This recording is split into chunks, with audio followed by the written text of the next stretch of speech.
আসসালামু আলাইকুম আরহামতুল্লাহি ওবরকাতুহ। কেমন আছেন সবাই? আশা করি সবাই ভালো আছেন। কথা বলবো পিছনে বাগেরহাট 250 শয্যা হসপিটাল নিয়ে।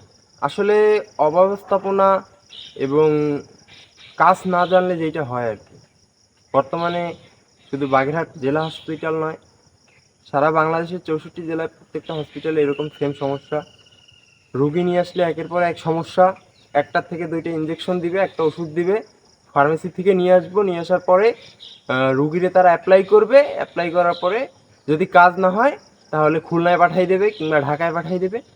আসলে পরিশেষে বলা যায় যে গরিবের স্থান আসলে কোথায়? আসলে দিন শেষে খেটে খাওয়া দিনমজুর, গরিব, মিসকিন এদের আসলে জায়গা কোথায়? মধ্যবিত্তদের জায়গাটা আসলে কোথায়? কারা এদের জন্য কাজ করবে? আসলে কোন সরকার এদের জন্য কাজ করতে পারবে? একটা জেলা হসপিটালে যদি এরকম অব্যবস্থাপনা চলতে থাকে, তাহলে এই যে হতদরিদ্র মানুষগুলো, নিম্ন আয়ের মানুষগুলো, মধ্যবিত্ত মানুষগুলো কোন দুয়ারে যাবে? আসলে আসলে এদের জায়গা, যাওয়ার জায়গা কখনোই ছিল না, এখনও নাই, সামনেও থাকবে না। কিন্তু দিন শেষে এমনই অব্যবস্থাপনায় প্রত্যেকটা জেলা হসপিটাল চলতেছে, যেটা বলার বাইরে। খুবই খারাপ লাগে, রক্তক্ষরণ হয় যখন দেখি যে একটা জেলা হসপিটালের মতো জায়গায় এরকম চরম অব্যবস্থাপনায় চলতে থাকে। এখানের ওয়াশরুম বলেন, এখানের প্রত্যেকটা ওয়ার্ড বয় বলেন, নার্স বলেন, ডাক্তার বলেন, সবার ভিতরে একটা আলখাল্লা আলখাল্লা ভাব, একটা গা ছাড়া ভাব। আজকেরা খুবই কষ্ট লাগে। আমি আজকে একজন আমার রুগী নিয়ে আসছি, আমার পেশেন্ট, সে আজকেরা বেডের উপরে কাতরাইতেছে, কিন্তু ওয়ার্ড বয় খুঁজে পাইতেছি না, ডাক্তার খুঁজে পাইতেছি না।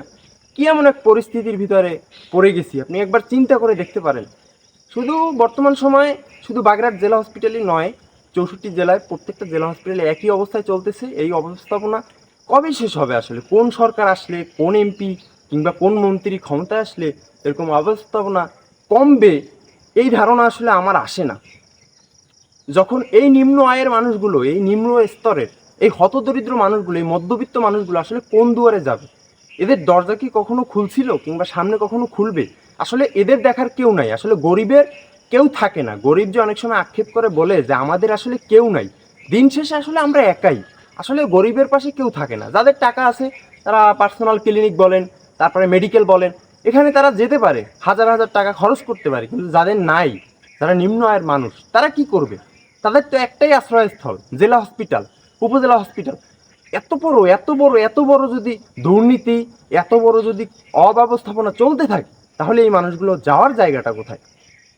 আজকেরা ওয়ার্ডের ভিতরে, রুমের ভিতরে 4-5টা বেড দেওয়া থাকে, ওয়ার্ড বয় 2-3 জন থাকে, তা ডেকে পাওয়া যায় না, ঠিকভাবে কাজ করে না। কিভাবে চলতেছে এগুলো? আসলে কে দেখবে?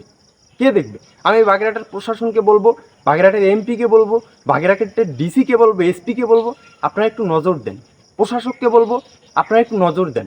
দয়া করে স্যার, আপনারা আমাদের স্যার, আমাদের আসলে অভিযোগ জানানোর জায়গাও নাই, কিন্তু দিন শেষে আপনারা একটু নজর দিন, দেখেন একটু পরিবর্তন আনা যায় কিনা, গরিবদের একটু পরিবর্তনের ভিতর থেকে নিয়ে যাওয়া যায় কিনা, একটু নজর দিয়েন। আল্লাহ হাফেজ।